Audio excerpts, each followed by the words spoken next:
Heather, thanks so much for being interviewed. And what did you do for 2 summers as a college student?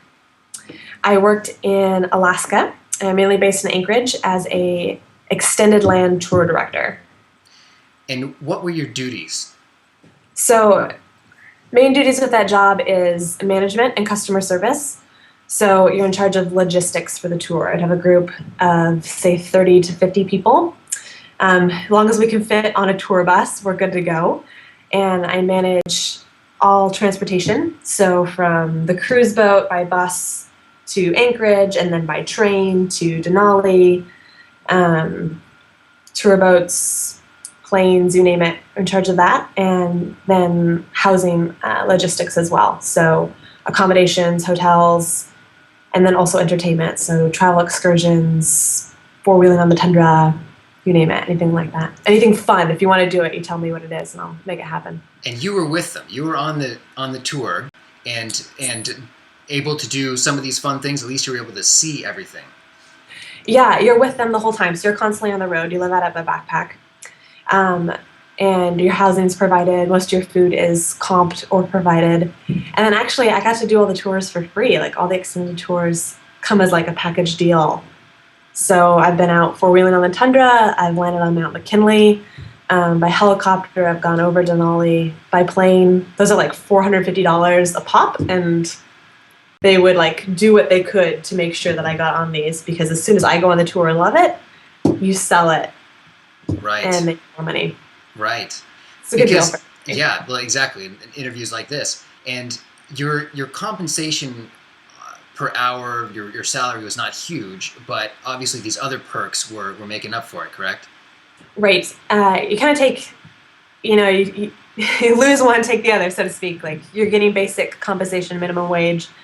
But in any kind of like tourist industry, your money really comes from tips, or it comes from added advantages of the job, like getting to do free excursions. My husband and fiance at the time got to do a free tour of Alaska because he would come on the bus and then he just stayed in employee housing, and all he had to do was pay for his plane ticket, and he got to do everything for free as well. Yeah, that's fantastic. Yeah. And your duties, I want to make the distinction. You explained that you weren't the tour guide, so you weren't pointing Right. out all the details of things. You were handling the logistics primarily.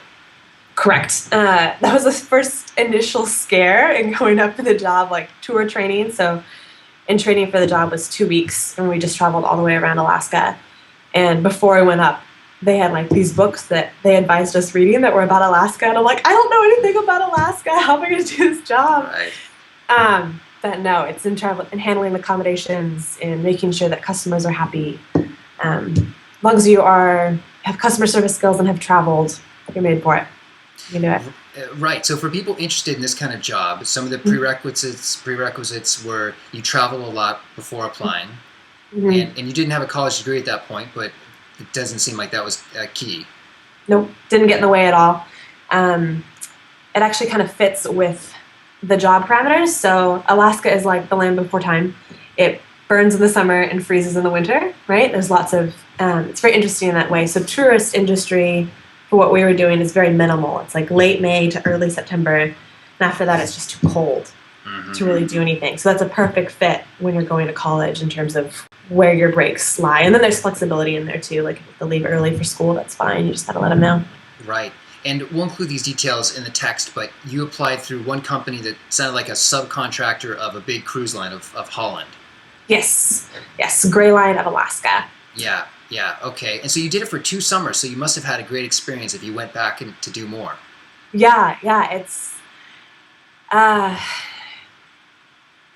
it's really interesting when you get to travel and you get to make great friends. I mean, in terms of the age of tour directors, it was like college age in early 20s, most singles. And then you also had a lot of couples that retired that would come for a summer season and work as a tour director or work on the train as a tour director on the trains as well. It's another whole branch of industry. Yeah. And what were some of your favorite locations in Alaska? Oh gosh, Seward, Alaska for sure, it's just southeast of Anchorage, and you take the Kenai fjords tour there. It's fabulous. Every time I went on it, you always saw otters and seals and puffins galore and close-ups of the glacier. It's really neat. And then Denali, like you can't beat Denali. People go to Alaska to see Denali. There is nothing like Mount Denali, which also known as Mount McKinley. Mount Denali, if you're in Alaska, take note of that. Call it Mount Denali. Just the wilderness there and the animals, and it's glorious. If you've been to the Northwest and you've seen like Mount Hood and Mount Adams, if you're flying, say like you're flying over Anchorage to Fairbanks, which I did a lot, I took jumper flights all the time to catch a tour. It's like, think of it as like Mount Hood and Mount Bachelor and Mount Adams, like set up like dominoes across the country, just one after another. Like they wouldn't stand out in Alaska. And then there's Mount McKinley that just blows them all away. And you did a helicopter trip. What are some other activities people should not miss if they can do them? If you can fly in Alaska, if you can afford it, if you're going to go to Alaska, fly. Like you have to get up in an airplane. If you can see Mount Denali from land to get a full scope view of it, we say you're a part of the 20% club because it's just so high up that most people never get to really see the mountain. But if you fly, you're going to get to see it almost guaranteed, unless the weather is really, really bad. And to fly up over, so you can take a little plane and fly up over, or you can take a helicopter and actually land on the mountain. Like there's these pools up there in the glaciers that drop down deep that are the blue, kind of like you've seen blue glaciers, right? Yeah. It's like a perfect turquoise well. It is so fantastic. I have never seen the lights of the color. It's pictures. Yes. It's gorgeous. Yeah. Any other activities people should definitely do? Go four-wheeling on the tundra. If you can get out on the tundra in some way, if you can experience the land. River rafting is also a great route out in the Denali area. If you're up in Fairbanks, or if you're traveling up there in the winter at all too, if you do the hot springs up by Fairbanks, they're called Shamana Hot Springs. They're beautiful. And in the wintertime, you can go up there, you can soak in the outdoor hot springs, and you can see the aurora lights. You can't see the aurora lights in the summer because it's too late to see them. It's light all day long. But yeah. And go fishing, of course. Right. Yes. And that's a whole other topic. You met a number of people who would work for a summer, and then they would spend the rest of the year traveling the world. And so how did they do this? Key to being a travel junkie is to make a lot of money in a short period of time. And then during that short period of time to live as cheaply as possible, so then you can just go and travel the rest of the time. Alaska is one of the places they kind of congregate and do that. It's a big tourist industry, and you make really good money there. You work crazy hours, but it's light all the time while you're there, so it kind of gives you this extra boost, you know? It's like midnight and you're wondering why you're tired.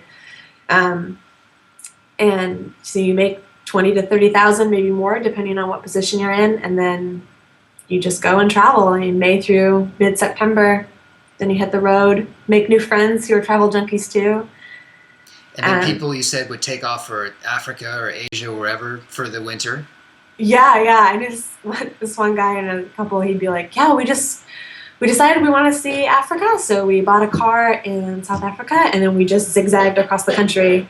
And then he also wrote for a magazine at Oxford, and so he would be like traveling Africa, and then he would just like write up a piece about his travels and send it in, and they'd pay him for that. And he made really good money in Alaska, so he didn't even have to do that. He just kind of on the side liked to write, sort of thing. So if someone showed up in Alaska, would it be easy for them to get a job? You need to plan in advance to get a job in Alaska. You really should be applying during the winter months to get a job in Alaska, because they're kind of a hot commodity and they need to have planned out. Now, there is the chance that if you knew the right person or knew someone who had worked up there before, you could get a job close to the end. But I've had friends that did too little too late and didn't get a job, and we were planning on like working up there together, but they applied in March and it just was too late. We missed the opportunity. And what are the hot industries? What are the likely jobs that people could get? So you can work for like the big tour companies like Holland America, Princess Tours, Royal Caribbean, and then you can work for the train, which is also that like Holland America and Royal Caribbean everyone branch with. You can be working as a tour director, a tour guide, a bus driver. You can be working as a waitress. There really are a lot of options. And once you get yourself up there and you get connected with those communities, it's very easy to know like exactly what you want to do the next year and get in on it. Right.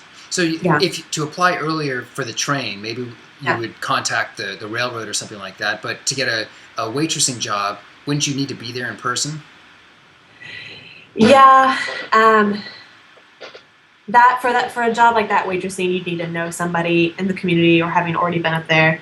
Or, if you really want to come up and you have a lot of experience waitressing, just call around and find out who's busy and who'd be interested. Sometimes if you just get your foot in the door, Alaskans are really personable and they remember who you are, because you have to know who people are to survive in Alaska. Right. So if you call up and you call a local, especially someone connected, and you have something to offer that they could really use, your chances are good. Right. Well, this is exciting. And all ages could do this? You don't have to be a young person to pull this off? Oh, yeah. All ages. Absolutely. In fact, you have the advantages. If you're young, they know they can get a lot out of you. But if you're older, they also know you're probably more stable. So. Right. More experience. Yeah. Okay. Well, this was very helpful. Thanks again, Heather. Yeah, no problems, Eric.